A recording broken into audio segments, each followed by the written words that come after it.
Assalamualaikum warahmatullahi wabarakatuh.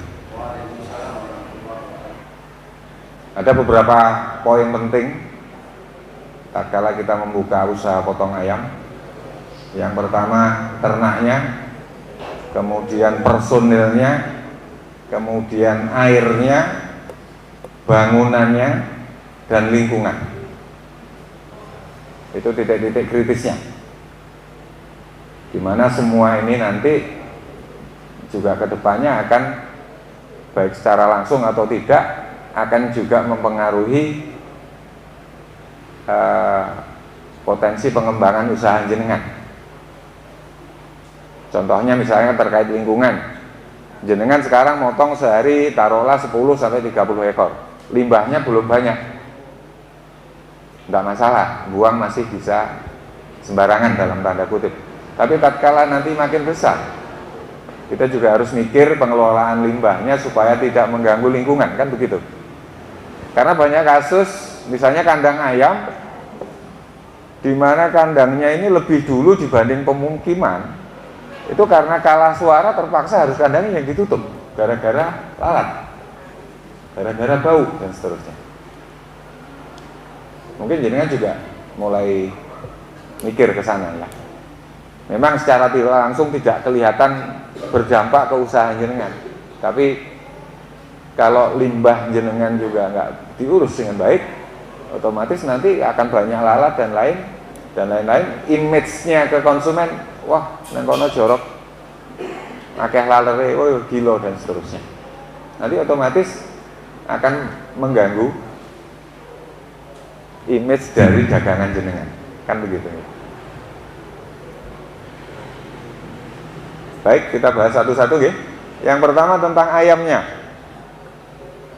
Pertama yang pasti Anda lakukan, dan ini penting untuk diperhatikan, juga harus milih ayam yang sehat. Ayam yang sehat ketahuan dari penampakannya. Ya mungkin jenengan sudah paham ya. Jangan pernah nyoba menyembelih, bukan menyembelih, kalau tiren itu bukan menyembelih ya, karena tanpa disembelih sudah mati. Seringkali ada kasus di berita-berita ayam tiren dijual, yaitu sangat tidak manusiawi.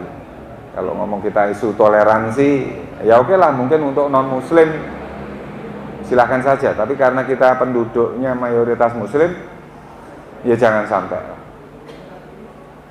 Begitu Anda ketahuan usaha mati, malah tidak karu-karuan, nanti arahnya sudah ke ranah hukum. Jadi jangan sekali-kali coba untuk memperdagangkan ayam tiren. Ini kalau dilihat dari segi manapun sebenarnya sudah sangat merugikan ya. Satu yang jelas haram, kemudian potensi jadi bibit penyakit, resiko Anda akan terkena tuntutan hukum, usaha mati, menariknya di mana, kan nggak ada. Itu, jadi ayam harus pilih yang sehat. Dalam penanganannya juga jangan terlalu kasar. Kebetulan saya sebelum di Pemkab Blitar, saya dulu pernah ikut motong ayam di Batu, di Oro-Oro sana. Ayam potong itu kalau ditangani agak terlalu kasar kadang patah ya, bisa patah sayap atau yang lain-lain. Nantinya pada saat dicabut bulu akan kelihatan memar merah, leres ya. Nah itu juga akan mengurangi penampakan dari dagangan jenengan. Tapi repot juga kalau yang ngasari yang nganter ayam, kan ngerti? Karena nurunkan dari obrok atau dari mobil, ya jenengan berusaha mengingatkan, ojo kasar-kasar, kok ya kasihan yang jelas kan, karena ayam ini juga makhluk juga.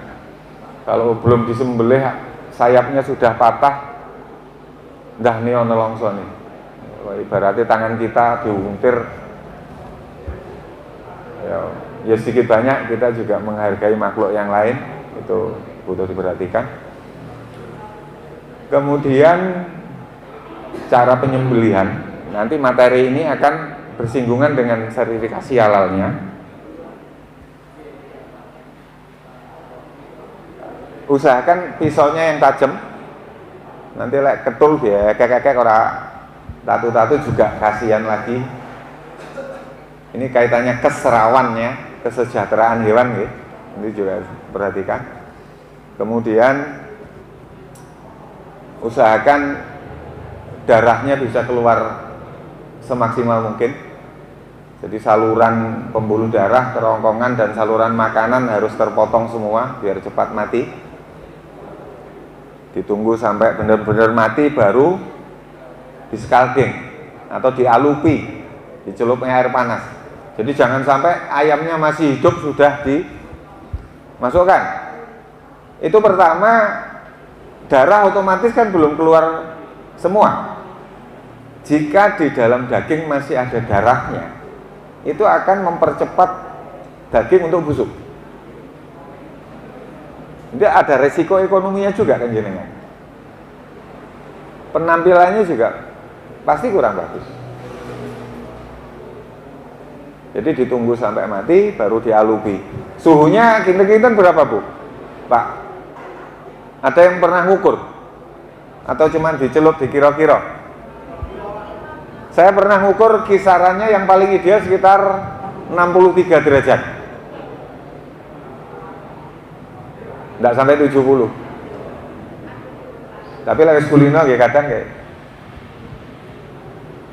Tapi kalau motongnya banyak biasanya nambahi air ya. Nambahi nunggu panas lagi dan seterusnya.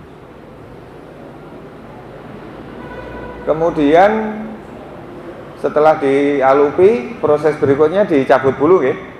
Cabut bulu, semua pakai mesin atau ada yang manual? Mesin semua ya, rata-rata. Kapasitas bisa sampai 5 ekor sekali proses. Itu biasanya air juga butuh yang lancar pada saat diputer itu biar lebih cepat bersih. Kemudian setelah dialupi, dicabut bulu, pengeluaran jeroan dan seterusnya. Usahakan penanganan usus atau kotorannya agak misah dari daging biar tidak mengkontaminasi, karena kalau kotoran itu jelas-jelas adalah bibit penyakit. Potensi untuk jadi bibit penyakit. Yang kedua, potensi akan mempercepat kerusakan daging yang akan jenengan jual.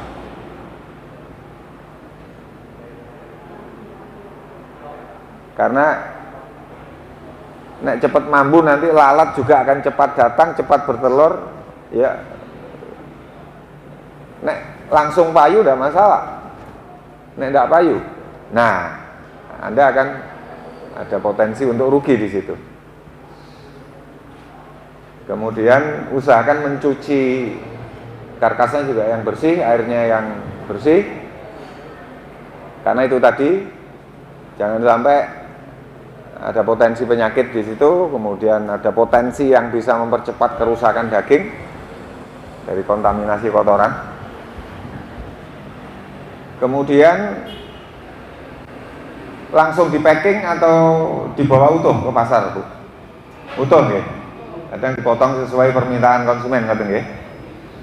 Nah, di situ ada titik kritis lagi. Yang pertama, mejanya itu usahakan menggunakan bahan yang mudah dibersihkan, tidak berkarat dan tidak menggenang air.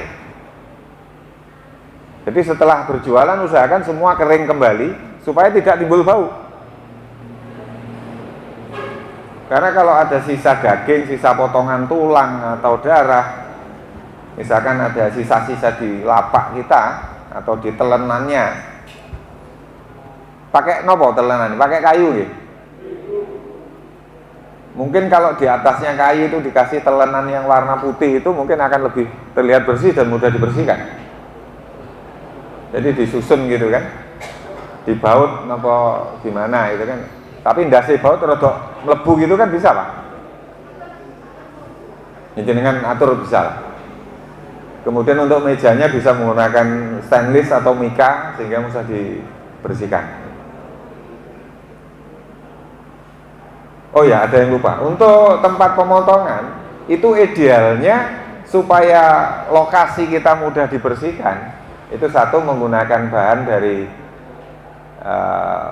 misalnya keramik, itu kan mudah, tapi juga harus rajin dibersihkan biar tidak terlihat jorok, nempel-nempel bulu, darah dan sebagainya. Usahakan di bagian pertemuan antar dinding, entah itu sudut dinding atau dengan lantai, itu tidak ada cekungannya Pak, tidak ada sudutnya, digawe melengkung. Tujuannya apa? Itu mempermudah untuk dibersihkan. Dan nanti kalau Anda misalnya usahanya berkembang besar, misalnya kan akan mengurus izin BPOM, ini berlaku untuk semua produk pangan, tempat akan dinilai. Jadi salah satu faktor penentu Anda bisa mendapatkan sertifikasi itu apa enggak. Itu kalau ngomong sudah besar ya. Tapi secara praktis, kalau tidak ada sudut itu kan akan lebih mudah dibersihkan, dan sisa-sisa air cucian, sisa-sisa darah tidak istilahnya nyembong di pojokan. Kemudian kemiringan lantai itu juga perlu dipikirkan. Pertama akan memperingan kerja jenengan. Misalkan tempat air limbah di sebelah sana, otomatis aliran airnya kan dibuat miring ke sana. Itu kan juga mengurangi energi Pak. Iso tuntas, nanti tinggal bersihkan. Setelah proses langsung mengalir sendiri ke tempat penampungan air limbah. Paham nggih? Jadi tempat sudah ayam. Nah, ini yang kemudian tadi belum dibahas, tukang sembelihnya. Nyun ngapunten, ada yang non muslim. Semua muslim nggih?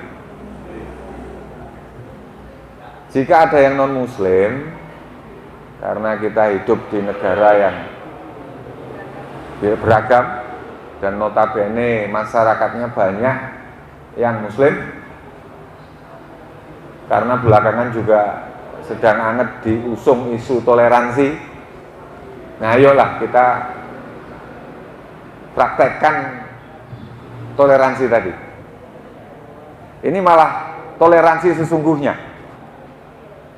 Jika Anda bukan muslim, berarti sediakan juru sembelih yang muslim, karena satu syarat utamanya ya harus muslim. Karena untuk menyembelih itu satu muslim, kedua mengucap bismillah, Allahu Akbar.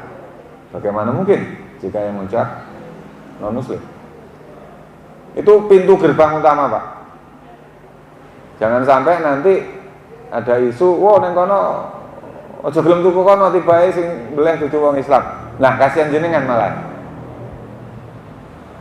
Kalau berkembang isu otomatis jenengan langsung nggak laku hari itu juga. Kan eman-eman. Mungkin sekalian bantu nyabut bulu, sekalian bantu yang lain, juru sembelihnya usahakan yang muslim. Ini mutlak.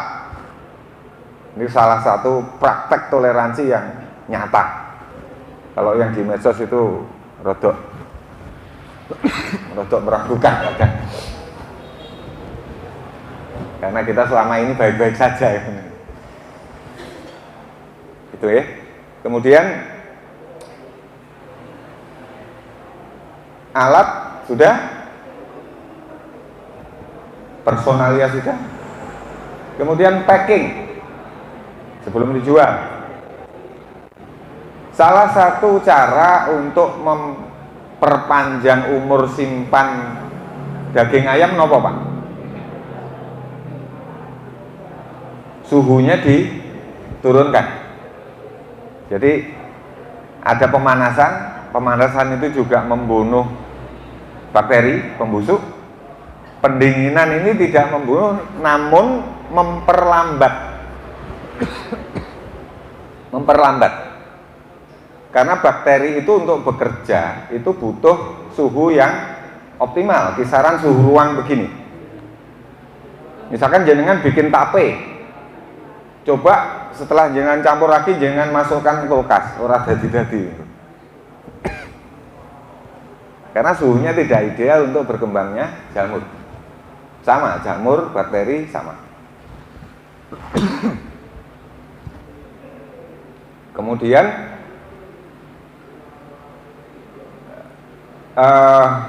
pengemasan itu juga bisa memperpanjang umur makanan nggih. Pengemasan dalam hal ini otomatis sebelum di-seal atau disegel itu biasanya ada proses pemanasan dulu. Contohnya seperti ini. Ini ada gulanya juga, lama-lama kecut juga ini. Tapi karena sudah disterilisasi dulu, jadinya lebih tahan. Ayam pun sama. Jadi kalau Anda bisa menurunkan suhu atau mungkin menekan resiko kontak dengan bakteri pembusuk. Salah satunya tadi tempat rutin dibersihkan itu juga cara paling efektif juga. Karena lalat juga dari mana-mana terbang kita nggak tahu, akhirnya mencelok ke dagangan kita. Dilihat jorok, resikonya juga akan cepat busuk. Belum lagi resiko penyakit baik terhadap kita maupun konsumen.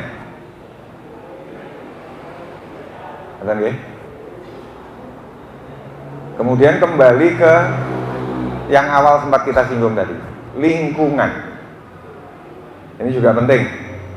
Lingkungan dalam arti yang kita butuhkan berupa air, itu kan juga masuk kategori lingkungan. Sumber airnya kita juga harus memastikan bisa kontinu, bisa bersih, sehingga jenengan tidak kehabisan tatkala dibutuhkan. Itu juga perlu dipikirkan. Kemudian lingkungan terkait limbahnya, baik sisa-sisa kotoran yang ada di jerohan, di usus, di lempelang, kemudian sisa usus buntu ya, yang dibuang, usus buntu. Mungkin ada sebagian yang membuang nyun sewu kloaka atau anus, sebagian ada dibuang, sebagian tidak. Ya mungkin ada beberapa alternatif. Mungkin sebagian sudah ada yang memelihara lele. Tapi sebaiknya biar tidak terlihat jorok, mungkin dipisah kali ya, antaranya air limbah dengan kolamnya, karena ketoknya kurang bersih. Kalau antara darah dan lain-lain, darahnya ada yang ditampung napa mboten? Mboten nggih. Pun usah lah. Apalagi jenengan muslim dodolan darah, nggih ngapunten lah. Sajake kurang sip. Badhe yo mek pira gitu. Itu ngomong resiko nanti, juga saya juga nggak tahu, Bu. kita analisa ekonominya saja gitu loh.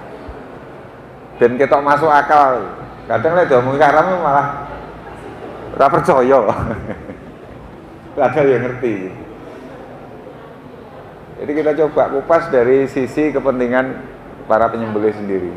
Yang jelas, jika tempat jenengan kotor, banyak darah di mana-mana, jenengan sendiri datang ke tempat kotor pasti nggak nyaman. Anda sendiri tiap hari berada di tempat seperti itu kan juga nggak nyaman. Nah, apalagi orang yang mau datang membeli. Dan pembeli itu kan raja, punya duit loh. Wah, kok jorok. Ya sesuk pindah nggen, mungkin di lapak yang di pasar. Oh si A kok ketoke jorok. Ini semua menjual sendiri ya di pasar. Atau ada yang diambil oleh pedagang yang lain? Dijual sendiri ya, rata-rata. Nah, ya monggo, ayo kita berlomba saling menjaga kebersihan sebagai nilai jual yang lain dari lapak kita.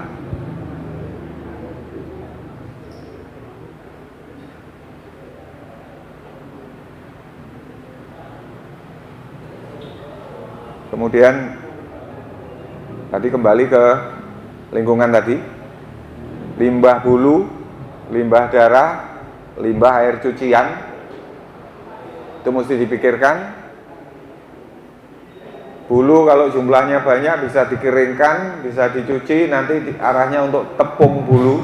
Itu juga salah satu bahan pakan juga. Ada kandungan namanya lisin, itu tinggi di bulu. Tapi kalau motongnya kecil ya bingung jualnya kemana kan gitu. Solusi terbaik ya mungkin hingga hari ini baru dibakar mungkin ya. Karena kalau ditimbun juga nggak bosok-bosok nek bulu. Mungkin jenengan sediakan tempat khusus untuk pembakaran biar tidak jadi sumber lalat. Karena otomatis bulu itu pada saat disembelih ayamnya akan bercampur darah kan. Bercampur darah otomatis akan nempel di bulu-bulunya. Itu tidak segera ditangani, nanti lama-lama juga banyak septik.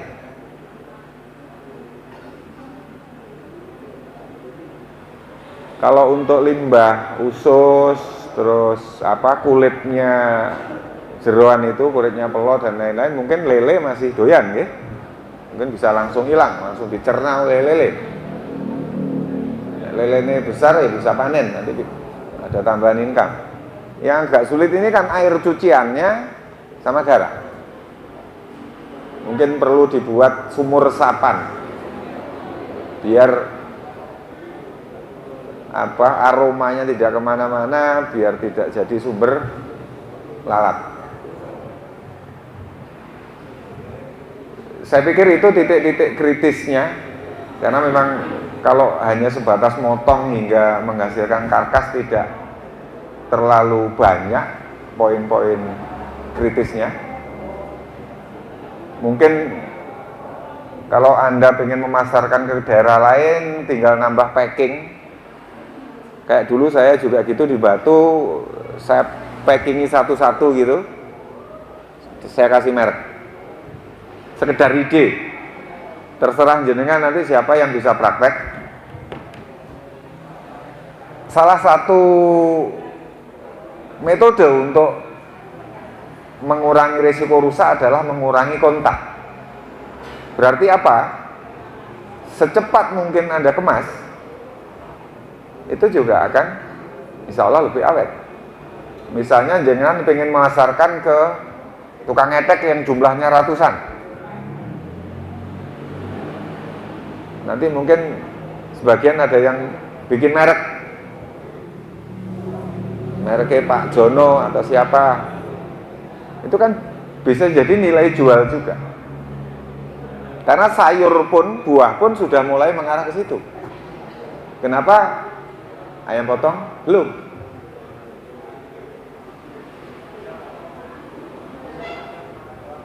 Atau mungkin pada saat di lapak jenengan tata tempat jenengan untuk seminim mungkin konsumen duleki. Ini kan juga nggak tahu jarinya dari mana saja ini. Sing didulek iki tapi jaluke sing liyane kan sudah meninggalkan jejak. Kan kadang nggak sadar tuh ibu-ibu. Wis rada empuk dan seterusnya. Ya itu wilayah jenengan yang bisa menata tempat, atau mungkin dilapisi mika tertutup sehingga lalat juga tidak bisa masuk, pembeli tidak bisa menyentuh langsung, juga akan terlihat lebih higienis. Lalu pakai etalase, jadi hanya jenengan ngambil daging ayamnya pakai sarung tangan plastik, itu juga kesannya jauh lebih higienis. Pinter-pinter kita menyajikan dagangan kita. Mungkin yang sampai hari ini omsetnya masih kecil, ya monggo dianalisa sendiri, lapaknya seperti apa, produknya seperti apa. Jangan-jangan selama ini pembeli yang tidak kembali itu goro-goro kecewa melihat produk yang jenengan jual dalam tanda kutip bermasalah menurut mereka. Mungkin dari penampilan, dari bulunya pada saat dicabut kurang bersih, cara mencucinya yang kurang bersih, pada saat kelapak aromanya tidak sedap, banyak lalat. Ya, kembali ke konsumen adalah raja. Jenengan tidak bisa memaksa si A si B, oh tuku rene. Orang beli itu bisa karena harga murah, ada yang seperti itu. Bisa karena rasa, bisa karena penampilan, atau bisa karena penjualnya. Nah itu yang perlu dipikirkan, dan semua ada di wilayah jenengan semua. Makanya sangat pas dengan acara pagi ini. Satu terkait halalan, yang kedua terkait sanitasinya, terkait kualitas produknya. Paham nggih? Sampai sini ada pertanyaan?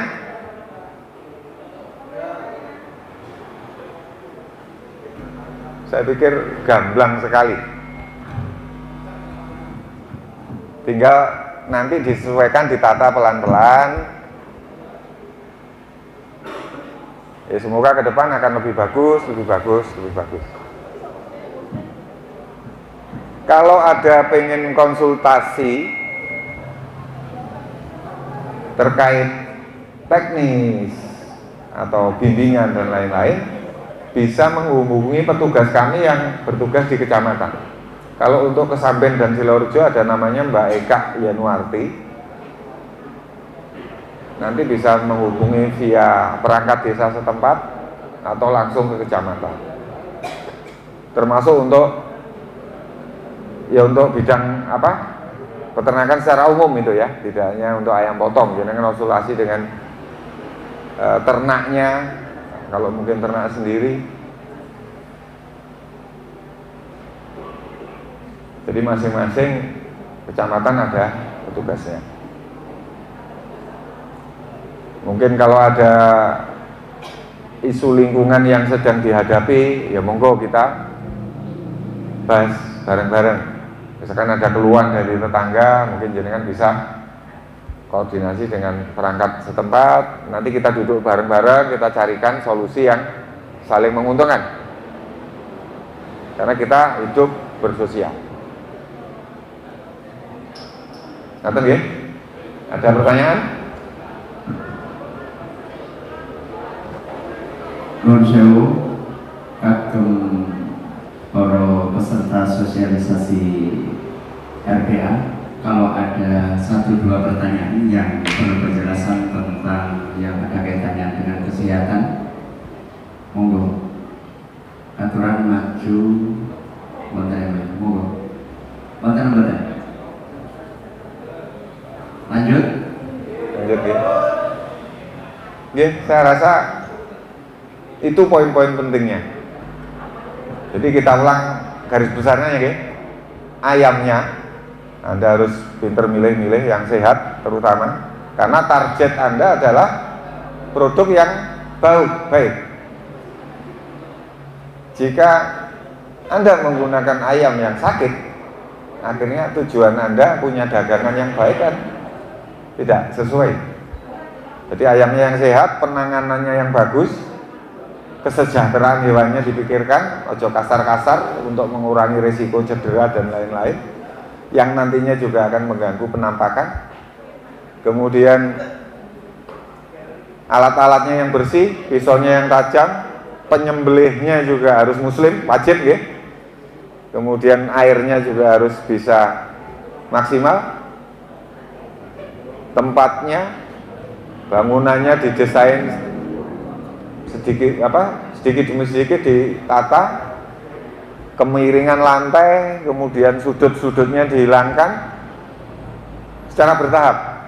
Kita menuju ke sana. Mungkin kalau semua sekaligus kan terkendala modal.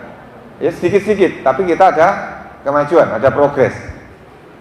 Karena target kita otomatis produk kita laku keras kan begitu. Akan aneh kalau jenengan punya target produknya disukai banyak orang, tapi jenengan tidak merubah kebiasaan itu. Karena kembali lagi kepada konsumen, bahwa konsumen yang punya duit, konsumen yang akan menentukan pilihan produk siapa yang akan dibeli. Jadi ini sosialisasi ini bukan program pemerintah untuk memaksa jenengan, tidak. Sampai hari ini belum muncul di aturan yang kaku tentang itu, dan buktinya sampai hari ini jenengan juga bisa melakukan usaha itu karena belum ada penertiban. Ya baru himbauan seperti ini. Tapi sebenarnya di sisi lain jenengan juga punya target yang besar. Yang sekarang jualnya 10 ekor, ya mungkin targetnya gimana caranya biar 20 ekor dan seterusnya. Dan semua itu saling terkait. Harga jelas. Jadi Anda juga harus pintar-pintar mencari supplier ayam yang kualitasnya bagus, harganya bersaing. Jadi semua menjadi satu kesatuan. Nanti produk akhirnya berupa karkas yang jenengan dep di lapak itu tadi. Itu kan banyak komponen Pak, gitu, ternyata. Jadi semua saling terkait. Bahkan kalau pengen ternak sendiri, ini ngomong di luar proses penyembelihan, gitu. Kebetulan saya punya komunitas ternak unggas dengan pakan fermentasi. Itu nanti dagingnya jauh lebih keset hasilnya. Kalau mau lihat langsung prakteknya, monggo nanti jenengan datang ke Pasar Hewan Melingi. Di sana ada staf saya yang ternak sudah 5 tahun mandiri. Ya alhamdulillah masih bisa bertahan sampai sekarang. Kelebihannya dagingnya lebih sehat, ayamnya juga lebih sehat, dagingnya juga lebih enak. Boten apet dan digoreng tidak mimpes. Dan bagi Anda yang tukang potong, rendemennya ternyata lebih tinggi. Selama ini jenengan rendemen berapa? Sekitar 65 gitu. Pitik sakintal jadinya berapa kilo karkas? 65-an. Bener gitu? Betul nanti ngayoni. 70 itu biasanya potongannya dengkul rada mudhun titik. Gulune katut titik. Nggih. Ya memang bisa 70 kalau lehernya agak panjang dikit. Itu ternyata dengan metode yang ditambah bahan-bahan alami tadi, itu bisa sampai 75 bahkan lebih. Jadi otomatis akan lebih menguntungkan. Monggo kalau ada yang pengen nyoba ternak mandiri, silahkan datang ke Pasar Hewan. Nanti bisa nyari saya setiap hari di sana, standby-nya. Hanya namanya Andi gitu, nanti insya Allah banyak yang sudah tahu. Kalau di Pemkab Blitar, jabatan saya Kepala UPT RPH. Cuman saya juga mengembangkan komunitas di teman-teman petani, teman-teman peternak. Ini juga mulai merambah ke perikanan juga. Ya monggo kita maju bareng-bareng. Bagaimana kita menghasilkan produk ternak yang berkualitas, yang lebih efisien. Kalau telur ya telurnya yang sehat. Kalau daging ya dagingnya yang berkualitas serta sehat. Rasanya juga lebih enak. Didol juga lebih menguntungkan kan gitu. Semuanya nyambung. Monggo nanti kita ngopi-ngopi bareng kalau ada yang berminat. Oke, kalau tidak ada pertanyaan untuk materi dari saya cukupkan sekian. Mohon maaf atas segala kekhilafan, baik sengaja atau tidak. Semoga materi ini bisa bermanfaat dan barokah buat kita semua. Billahi taufiq wal hidayah. Assalamualaikum warahmatullahi wabarakatuh.